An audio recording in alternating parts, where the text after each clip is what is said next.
The seven are gods of weakness and defeat, pretty chains that the first men kindly put on after the Andals crushed them, except in the Iron Islands.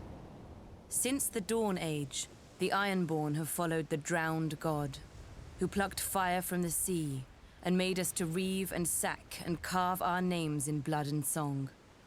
When the Andals landed on the Iron Islands, they found a god who was father, warrior, and stranger, who took mother, maiden, and crone when he would, and held the smith in thrall. His priests are the drowned men, who are clothed and armed by the sea itself. They consecrate us to the drowned god through our most sacred rite, the drowning, and ask the god to raise us from the sea as he was, harder and stronger.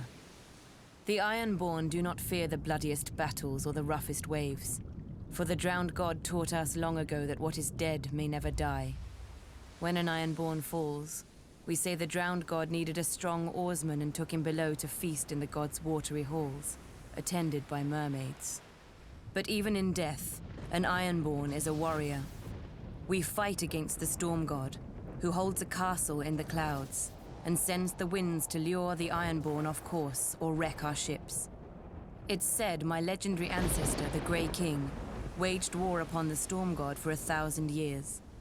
With the drowned god's help, he slew the great sea dragon Naga and used her bones for his haul.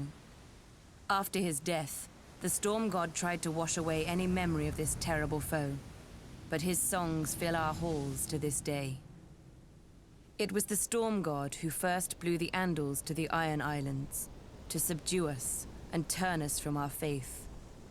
True, they conquered and killed our king, but in time they forsook their septs for the shore, and their fat septons for the drowned men.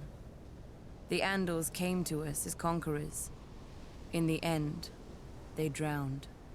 The Ironborn are of the sea, as our god made us, and given to it as our god taught us.